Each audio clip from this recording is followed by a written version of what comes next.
மாத்திரை கிறிஸ்து வெளிப்பட்டு புதிய ஏற்பாடிலே இயேசு சொல்லுகிறார், எவ்வளவு பெரிய அடிமையா இருந்தாலும், எவ்வளவு பெரிய நுகத்தடிவு மேல இருந்தாலும், நீ எவ்வளவு பெரிய பிரச்சனையை சந்திக்கிற மனிதனா இருந்தாலும் அந்த பிரச்சனை என்னிடத்தில் கொண்டு வா, நான் உனக்கு அதிலிருந்து விடுதலை தருகிறேன். அதற்காகவே நான் இந்த உலகத்துக்கு வந்து கரங்களை தட்டி கர்த்தருடைய நாமத்தை நமக்கு மகிமைப்படுத்துவோம். ஹல்லேலூயா. இஸ்ராயேல் மக்களாகிய தெய்வமே, நான் உங்களை நோக்கி ஆத்மாவில் പറയട്ടെ. புதிய ஏற்பாடிலே தேவ பிள்ளைகளே, கர்த்தர் உங்களிடத்தில் ஒரு வார்த்தையை சொல்ல விரும்புகிறார். ഈ കാലഘട്ടത്തിൽ പലപ്പോഴും നാം പറയാറുണ്ട്, ഞാൻ അടിമത്തത്തിലാണ്, ഞാൻ ഞെരുക്കത്തിലാണ്, ഞാൻ ബന്ധനത്തിലാണ്, ഞാൻ ഒതുക്കപ്പെട്ടു പോയി, എനിക്ക് പുറത്തു വരാൻ കഴിയത്തില്ല, എന്റെ മീതെ ആരോ കെട്ടി വരിഞ്ഞു വെച്ചിരിക്കുന്ന അവസ്ഥ. അങ്ങനെ ആരെങ്കിലും പറയുന്നെങ്കിൽ യേശുവിന്റെ നാമത്തിൽ അവരുടെ മീതെ വലിയൊരു സ്വാതന്ത്ര്യം വെളിപ്പെടുത്ത്. അവൻ യേശുവിനെ பார்த்து சொல்கிறார், எந்த நிலைமையில இருந்தாலும், யாரெல்லாம் உன்னை கைவிட்டாலும், யாரெல்லாம் உன்னை தள்ளிவிட்டாலோ, ஆண்டவர் உன்னை பார்த்து சொல்கிறார், யார் உன்னை விட்டு விட்டாலும் நான் உன்னை விடுவதில்லை, உனக்கு ஒரு விடுதலை நான் தருகிறேன். அந்த விடுதலை பெற்றுக்கொள்ள நீ ஆயத்தமா இருக்கிறாயா? அப்படி நீ ஆயத்தமா இருப்பாயானால் நான் சொன்ன விடுதலை உனக்கு வந்து சேருகிறது. அது எந்த நிலைவாரத்தில் வாழ்கிறவர்களாலும் அவர்களுக்கு விடுதலை கொடுக்க கர்த்தர் போதுமானவராக இருக்கிறார். എന്തിനാണ് ക്രിസ്തു ഭൂമിയിൽ ജനിച്ചത്? எதுக்காக இயேசு உலகத்தில் வந்தார்? എന്തിനാണ് ക്രിസ്തു ഭൂമിയിൽ ജനിച്ചത്? எதுக்காக இயேசு பூமியில் வாழ்ந்தார்? പഴയ നിയമത്തിൽ പ്രവാചകന്മാർ പറയുന്നത് എങ്ങനെയാണ്? பழைய ஏற்பாட்டில் தீர்க்கதரிசிகள் சொல்லுகிறார்கள், മുളയായ ഒരുവൻ ദാവീദിന്റെ സന്തതിയായി അവൻ ഇശായിയുടെ കുറ്റിയിൽ നിന്ന് പുറപ്പെടും. உங்களுக்காக தாவீதின் வம்சத்திலே ஒரு பிள்ளை பிறக்கும். அந்த பிள்ளை உங்களுக்காக அவன் சில காரியங்களை செய்ய அவர் போகிறவராக இருக்கிறார். പല ദൈവ മനുഷ്യർ ആഗ്രഹിച്ചതും പല പ്രവാചകന്മാർ ആഗ്രഹിച്ചതും ആത്മാവിൽ നേരിട്ട് കണ്ടതും ആയതായി വലിയ മഹത്വത്തിന്റെ നിവർത്തീകരണമാണ് ക്രിസ്തുവിന്റെ ജനനം. அவன் இயேசுவின் பிறப்பு என்று சொல்வது பழைய ஏற்பாடிலே பல தீர்க்கதரிசிகள் சொன்னார்கள், இந்த மாதிரி ஒரு இயேசு என்கிற ஒரு பாலகன் பிறப்பான். அவன் பாவிகளை மன்னிப்பு, பாவத்தை மன்னித்து பாவம் இல்லாதவர்களை மாற்றுவதற்கு அவர் இந்த உலகத்தில் பிறந்து பாடுகளை சகிக்க வேண்டும் என்று தீர்க்கதரிசிகள் இயேசுவின் பிறப்புக்கு முன்னதாகவே சொல்லி இருக்கிறார்கள். ഏകദേശം ഈ ഇരുണ്ട കാലഘട്ടത്തിന് മുമ്പായിട്ടുള്ള ചില വർഷങ്ങൾക്ക് മുമ്പേയുള്ള പ്രവചനങ്ങളെ നിവർത്തീകരണമായി ക്രിസ്തു ഭൂമിയിൽ അവതരിച്ചു. இயேசு பிறக்கிறதுக்கு சில ஆண்டுகளுக்கு முன்னதாக தீர்க்கதரிசி சொன்னார், இந்த மாதிரி ஒரு மனிதன் இந்த பூமியில பிறப்பான், அவன் ஜனங்களுடைய பாவங்களுக்காக மரிப்பார், அவர் 3ஆம் நாள் உயிர்த்தெழுப்பார். அந்த பிறந்த நாள் தான் இன்னைக்கு நாம் கொண்டாடி கொண்டிருக்கிறோம். പറയുന്ന ബന്ധനങ്ങളെ കെട്ടുപോയി ക്രിസ്തു അവന്റെ അവതാരത്താൽ സകലത്തെയും അടിച്ചു കളയുകയാണ്. பழைய ஏற்பாடிலே சங்கிலிகளால் கட்டி வைக்கப்பட்டிருக்கிற மனிதர்களை புதிய ஏற்பாடிலே இயேசு என்கிற தேவன் பூமியில வந்ததினால அவர்களுடைய பாவங்களை மன்னித்து அவர்களுக்கு விடுதலை கொடுக்க அவர் போதுமானவராக இருக்கிறார். നമ്മുടെ ജീവിതത്തിൽ പുറപ്പാട് പുസ്തകവുമായി ബന്ധിപ്പിച്ചു നോക്കിക്കഴിഞ്ഞാൽ നമ്മുടെ പഴയ കാലത്തിലെ അധ്യായങ്ങള് നമ്മളോട് പറയുന്ന അടിമത്തമാണ്, ബന്ധനമാണ്, നിനക്ക് പുറത്തു വരാൻ കഴിയത്തില്ല, നിന്നെ പുറത്തു വിടുകയില്ല, നിന്നെ ആഗ്രഹിക്കുന്നതിൽ എത്തിക്കുകയില്ല എന്ന് പറയുമ്പോൾ அவன் அருமையான தேவப்பிள்ளையே, எவ்வளவு பெரிய கட்டில இருந்தாலும் நம்மை பார்த்து சொல்லுவாங்க, இவன் உருப்பட மாட்டான், இவன் நல்லா இருக்க மாட்டான் எப்படின்னு சொல்லி நம்மளை அவன் அடிமைப்படுத்தி கொண்டிருக்கும் போது இயேசு உன்னை பார்த்து சொல்லுகிறார், நீ எந்த விஷயத்துல பாரப்பட்டாலும், நீ எந்த விஷயத்துல வேதனை அனுபவிச்சாலும் என்னிடத்தில் வா, நான் உனக்கு விடுதலை தந்து நான் உன்னை மகிமைப்படுத்தி என் பெயரை பெருமைப்படுத்துவேன், உன் தலையை நான் உயர்த்துவேன், உன்னை நான் ஆசீர்வதிப்பேன், உன் குடும்பத்தை ஆசீர்வதிப்பேன், உன் தலைமுறையை ஆசீர்வதிப்பேன். அதற்காகவே நான் இங்க வந்திருக்கிறேன். நான் உன்னை திட்டத்தவனாக, பெரும் கையுள்ளவனாக, நான் உன்னை விடமாட்டேன், நான் உன்னை விட்டு விலக மாட்டேன். எப்போது நான் உன்னோடு கூட இருந்து உன் சேவைகளை சந்தித்து உன்னை நான் வழி நடத்தி நான் போதுமானவராக சொல்லுகிற வார்த்தை நிறைவேறுகிற வரைக்கும் அந்த வார்த்தைகளுக்காக அவர் பயிற்சி செய்து கொண்டே இருக்கிறார். கர்த்தருடைய நாம மகிமைக்காக ആത്മാവിൽ കാണിച്ചു, ചിലർ ആത്മാവിൽ നിറയുന്ന ഒരു കാഴ്ച. ആമേൻ. ചിലവർ കർത്തർ ആമേൻ വിടുതலை കൊടുക്കുന്നവർക്ക് കർത്തർ ആയതമായിരിക്കണം. ആമേൻ. പ്രവാചകന്മാർ ദർശിച്ച പ്രവചനം അത് വർഷങ്ങൾക്ക് ശേഷം യാത്ര ചെയ്ത് അത് പുതിയ നിയമ കാലഘട്ടത്തിൽ കടന്ന് അത് ക്രിസ്തുവായി പ്രവചനമായി നിവർത്തിയിരിക്കുകയാണ്. பழைய ஏற்பாடுல சொன்ன வாக்குத்தத்தங்கள் எல்லாம் புதிய ஏற்பாடு வரும்போது ஒன்றொன்றாய் இயேசு கிறிஸ்துவின் வழி அதை நிறைவேறி கொண்டிருக்கிறது. அதை பெற்றுக் கொள்வதற்கு தேவ பிள்ளைகள் ஆயத்தமாய் இருப்பீர்களானால் உங்க வாழ்க்கையில சொன்ன வாக்குத்தத்தங்கள் அவர் நிறைவேற்ற போதுமானவராயிருக்கிறார். പഴയ നമ്മളെ പഠിപ്പിക്കുന്ന നമുക്കൊരു ജഡത്തിന്റെ ജീവിതമുണ്ട്.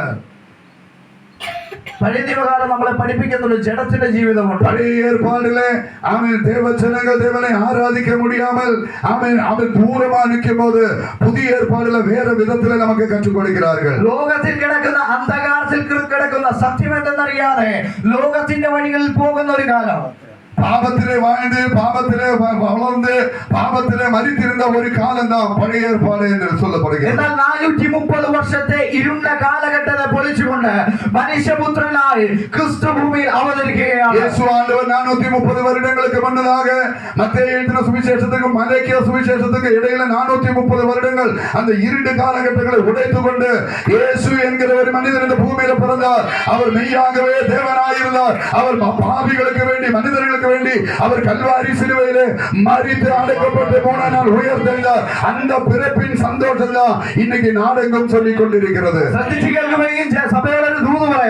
ஆமென். தேவ பிள்ளையே, உங்களிடம் நான் ஒரு சத்தியத்தை சொல்ல விரும்புகிறேன். ஆண்டவர் இந்த சபையை பார்த்து சொல்லுகிற, இந்த சபை மக்களை பார்த்து சொல்லுகிறார், காலகட்டத்தில் இருக்கிற சபைக்கு ஆமென் இந்த நேரத்திலே இங்க வந்து அமர்ந்திருக்கிற உங்களை பார்த்து ஆண்டவர் சொல்லுகிறார், ஒதுங்கி இருக்கானல்ல, ஆமென் நீங்கள் ஆமென் அமைதியா அடங்கி இருப்பதற்கல்ல, ഏതെങ്കിലും പ്രവചനം കേട്ടു അതിനെ നിവൃത്തിയെല്ലാം കണ്ടില്ല എന്ന് പറഞ്ഞ് വളരെ ഭാരത്തോടെ ഇരിക്കാനല്ല കർത്താവ് വിളിച്ചിരിക്കുന്നത്. ஏதோ கூப்பிட்டாங்களே வந்துட்டோமே, ஏதோ சொல்லுவாங்களே கேட்டுட்டு போவோம் அப்படிங்கிற அந்த குறுகிய மனசோடு கூட இருக்க கூடாது. പ്രാർത്ഥിക്കുന്ന എത്ര പേരിനകത്ത് നിന്ന് എഴുന്നേൽക്കും. ஆமென். நீங்க ஜெப சிந்தையோட தேவ சமூகத்தில் இருப்பீர்களானால் உங்களை கர்த்தர் ஆசீர்வதிக்க போதுமானவர்கள். எத்தனை பேர் ஜெபிக்கிறவங்க இருக்கிறீங்க, ஆண்டவரே என்னை ஒன்று ஆசீர்வதியும், என் குடும்பத்தை ஒன்று நோக்கி பாரோ, எனக்காகவே நீ கல்வாரி சிலுவையில மரித்தீர் என்பதை நான் விசுவாசிக்கிறேன் ஆண்டவரே. இதற்கு பழைய புதிய நியமத்திலே கிடக்கா. புதிய ஏற்பாடை சொல் பார்க்கும்போது ஆண்டவர் இப்படியாக சொல்லுகிறார், പഴയ നിയമത്തിലെ ചരിത്രങ്ങളെ കർത്താവ് തന്റെ ജനനത്താൽ അവസാനിപ്പിച്ചു. இயேசு பிறந்ததோடு கூட பழைய காலங்கள் முடிந்து போனது.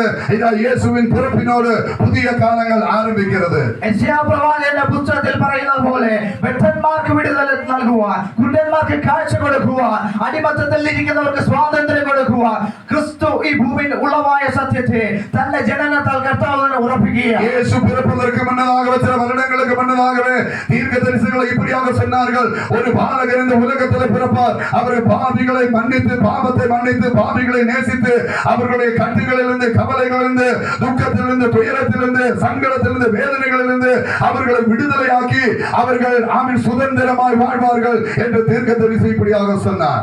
എന്റെ ക്രിസ്തുവിന്റെ വചനം ജീവനുള്ളതാണ്. தேவனுடைய வார்த்தை ஜீவனுள்ள வார்த்தையாய் இருக்கிறது. ഈ വചനത്തെ ഇന്ന് നിങ്ങൾ സ്വീകരിക്കുന്നവരെ ഞാൻ ഉറപ്പോടെ പറയാം, ഇതൊരു പ്രവചനമായി നിങ്ങളുടെ ജീവിതങ്ങളെ ചലിപ്പിക്കാൻ പോകുന്നു. இந்த வார்த்தை யார் யாரெல்லாம் விசுவாசித்து உள்ளத்தில் ஏற்றுக்கொள்கிறார்களோ அவர்களிடத்தில் இயேசு சொல்லுகிறார், நீ இன்று முதல் நீ கவலைப்படாதே, கஷ்டப்பட போதோ, உன்னை காப்பாற்றுவதற்கு நான் உண்டு. ഇത് കർത്താവ് സഭയ്ക്ക് തരുന്ന ദൂതാണ്. ഒരു പ്രൊഫറ്റിക്കലായിട്ട്, ഒരു പ്രവചനികമായിട്ട് ഒരു പുറപ്പാട് നിങ്ങൾക്കുണ്ട്. ஆமென். ஆண்டவர் சொல்றாரு, நான் உங்களை திக்கற்றவராகவும் அநாதர்களாக கைவிடுவதில்லை. ஒரு பிரயாணத்துக்கு நேரே நீங்க ஆயத்தமாய் கொண்டிருக்கிறீர்கள். இதா நான் உங்களுக்கு முன்னதாக போய் நான் இருக்கிற இடத்துல உங்களையும் சேர்த்துக் கொள்வதற்கு ஒரு இடத்தை ஆயத்தம் பண்ண போகிறேன். அங்கே நீங்களும் வாருங்கள். ஒரு பிரயாணம், ஒரு எக்ஸோடஸ், ஒரு பிரயாணத்துக்கு வேண்டி நீங்க ஆயத்தமாயிருங்கள். പഴയ നിയമത്തിൽ കാണുന്നത് നമുക്ക് കാണാൻ കഴിയും. ഒരു ഒതുങ്ങിയിരിക്കുന്ന അവസ്ഥ, പുറത്തു വരാൻ കഴിയാത്ത അവസ്ഥ, അടിമത്തത്തിൽ ഇരിക്കുന്ന അവസ്ഥ, സ്വാതന്ത്ര്യം അനുഭവിക്കാൻ കഴിയാത്ത അവസ്ഥ. இவ்வளவு நாளாக நீங்க கஷ்டத்திலும் கண்ணீரிலும் இருந்தது போதும். இதா இன்று முதல் விசுவாசிக்கிறவர்களுக்கு கர்த்தர் புதிய வழிகள், புதிய பாதைகள் திறந்து புதிய ஒரு ஆசீர்வாதங்களை கொடுக்க அவர் போதுமானவராய் இருக்கிறார். ക്രിസ്തു ജനിച്ചു, മരിച്ചു, അടക്കപ്പെട്ട് ഉയർത്തെഴുന്നേറ്റ് നമ്മൾക്ക് വേണ്ടി വരുവാനായി കാത്തിരിക്കുമ്പോൾ നമ്മളെ ശത്രു പറഞ്ഞ് ചതിക്കുന്നതാണ്, ഇതുവരെ നിങ്ങൾക്ക് സ്വാതന്ത്ര്യം ലഭിച്ചിട്ടില്ല, ഇനി നിങ്ങൾക്ക് പുറത്തു വരാൻ കഴിയത്തില്ല. ஆமென். சத்ரு பிசாசு உங்களை பார்த்து சொல்லுவான், இயேசு உங்களுக்காக ஒண்ணும் செய்ய மாட்டார், அங்க போறது வேஸ்ட், இல்ல நம்ம எங்க கிட்ட வா, நம்ம போற பார்த்து தான் சரின்னு. ஆனா இயேசு ஆண்டவர் சொல்றாரு, இல்ல நான் தான் மெய்யான தேவன், வழி என்னுடைய வழியில தான் நீங்க வாழ்ந்த, நீங்க ஆசீர்வதிக்கப்படுவீங்க. பிசாசு உங்களை ஏமாத்த பாப்பா, பிசாசு உங்களை வஞ்சிக்க பாப்பா. அந்த வஞ்சனையில் விழுந்து போகாமல், ஏமாற்றத்தில் விழுந்து போகாமல் நித்திய ஜீவனுக்கு நேராக, நித்திய ஜீவனை நித்திய தேவனை பார்த்து பிரயாணம் செய்ய கர்த்தர் உங்களை அழைத்துக் கொண்டிருக்கிறார். ഞാൻ വീണ്ടും പറയുകയാണ്, ദൈവത്തിന്റെ വചനം ജീവനുള്ളതാണ്. நான் மறுபடியும் சொல்றேன், தேவனுடைய வார்த்தை ஜீவனுள்ள வார்த்தையாக இருக்கிறது. ചൈതന്യമുള്ളതാണ്. അത് വാളുപോലെ മൂർച്ചയേറിയിട്ട് ഹൃദയത്തിന്റെ അന്തരിന്ദ്രിയങ്ങളെ ശോധന ചെയ്യുവാൻ സജ്ജീകരിയതാകയാൽ இந்த தேவனுடைய வார்த்தை எல்லா மனிதர்களையும் ஆராய்ந்து அறிகிற ஒரு வார்த்தையாக இருக்கு. உண்மையாகவே தேவனுடைய வார்த்தையை யார் விசுவாசிக்கிறார்களோ அவர்கள் ஆசீர்வதிக்கப்பட்டவர்கள் என்று வேதாகமத்தில் உள்ளது. എന്നെ ശ്രദ്ധിച്ചില്ലെങ്കിലും നിങ്ങൾ കേൾക്കുന്ന വചനത്തിന്റെ വെളിപ്പാടിനെ സ്വീകരിക്കുന്നുവെങ്കിൽ ஆமென். எங்களை நீங்க கவனிக்கலனாலும் எங்களை நீங்க ஏற்றுக்கொள்ளவில்லை என்றாலும் நான் சொல்லுகிற தேவனுடைய வார்த்தையை நீங்கள் ஏற்றுக்கொள்ளுவீர்களானால் அதுதான் அந்த தேவனுடைய வார்த்தை தான் உங்களை ஜீவிப்பிக்கிறதா இருக்கிறது. ഒരു പ്രൊഫറ്റിക്കലായ ഒരു എക്സോഡസ് ആഗ്രഹിക്കുന്നുവെങ്കിൽ ആത്മാവ് കരമടിച്ച് സ്വീകരിക്കുക. ஆமென். நான் ஒரு பிரயாணத்தை எனக்காக ஒரு நித்திய ஜீவன் உண்டு. எனக்காக இயேசு ஆண்டவர் புதிய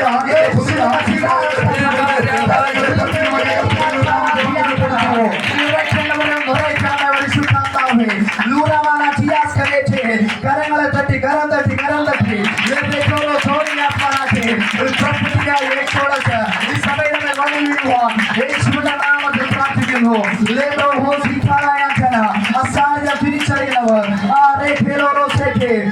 മഹിമയെ തിരിച്ചറിയുന്നവർ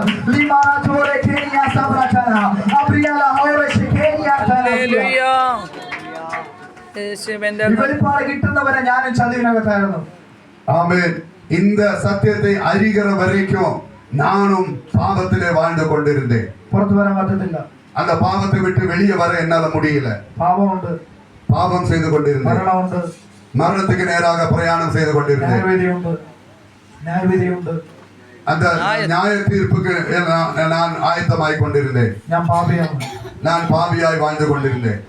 ഒരു ദിവസം പലപ്പോഴും നമ്മൾ പറയുന്ന കാര്യമാണ്, ഞാൻ പാപിയാണ്. அதே மாதிரி தான் நாமும் பார்த்து நான் பாவத்துல வாழ்றேன்னு சொல்லிக்கிட்டு இருக்கிறோம். പഴയ പ്രകാരം നമ്മൾ പാപികളാണ്. பழைய ஏற்பாடுல இஸ்ரவேல் ஜனங்கள் இதுதான் சொல்லிட்டு இருந்தாங்க, நாங்கள் பாவத்தில் வாழ்ந்து கொண்டிருக்கிறோம். എന്നാൽ കർത്താവ് തന്റെ പ്രവചനികമായ പുറപ്പാടിനാൽ നമ്മൾക്ക് നൽകിയ വെളിപ്പാടിനാൽ ഉറപ്പോടെ പറയുകയാണ്, ക്രിസ്തുവിന്റെ നീതി നിമിത്തം, ക്രിസ്തുവിന്റേതായ വിശുദ്ധി നിമിത്തം നമ്മളെ പാപത്തിൽ നിന്നും നമ്മൾ കർത്താവ് രൂപാന്തരപ്പെടുത്തിക്കൊണ്ടിരിക്കുകയാണ്. ஆனால் இயேசு ஆண்டவர்களை பார்த்து நம்மளை பார்த்து சொல்லுகிறார், பழைய ஏற்பாடு முன்காலங்களில் பாவிகளாய் இருந்தீர்கள், என்னைக்கு நீங்க என்னிடத்தில் வந்தீர்களோ அன்னையிலிருந்து உங்கள் பாவங்களை மன்னித்து உங்களை பரிசுத்தப்படுத்தி உங்களை என்னுடைய பிள்ளைகளாய் ஏற்றுக்கொள்ள நான் ஆயத்தமா இருக்கேன், நீங்க ஆயத்தமா இருக்கிறீர்கள். എന്നെ കേൾക്കുന്ന സഭയോട് ഞാൻ പറയാം, നമുക്ക് കർത്താവ് അടിമത്തത്തിൽ സ്വാതന്ത്ര്യം കൽപ്പിച്ച് തന്നിട്ടുണ്ട്. என்னை கவனித்துக் கொண்டிருக்கிற அருமையான தேவ சபையே, தேவ பிள்ளைகளே, உங்களுக்கு நான் ஒரு காரியத்தை சொல்லுகிறேன். கர்த்தர் உங்களுக்கு ஒரு பிரயாணத்தை ஆயத்தம் பண்ணி கொண்டிருக்கிறார். വചനം ആത്മാർത്ഥമായി ഹൃദയത്തിൽ സ്വീകരിക്കുന്ന ഒരു വ്യക്തി ഉണ്ടെങ്കിൽ ഞാൻ പറയാം, ഇന്നൊരു പ്രവചനികമായ പുറപ്പാട് ആ വ്യക്തിയുടെ ജീവിതത്തിൽ സംഭവിക്കാൻ തുടങ്ങും. நான் சொல்லுகிற வார்த்தை யாராவது ஒரு ஆள் முழு உள்ளத்தோடு இருதயத்தில் ஏற்றுக்கொள்வீர்களானால் நிச்சயமாகவே சொல்றேன், உங்களுக்காக கர்த்தர் ஒரு பிரயாணத்தை வைத்திருக்கிறார். നിങ്ങളുടെ മേലുള്ള വാഗ്ദത്തം കൈവച്ച് പ്രാർത്ഥിക്കണം. நீங்களே உங்க தலையில கையை வச்சு ஆண்டவரை பார்த்து சொல்லணும், അല്ലെങ്കിൽ പ്രാർത്ഥിച്ച് വാഗ്ദത്തങ്ങളെ പ്രാപിക്കണം. ஆண்டவரே நீர் சொன்னது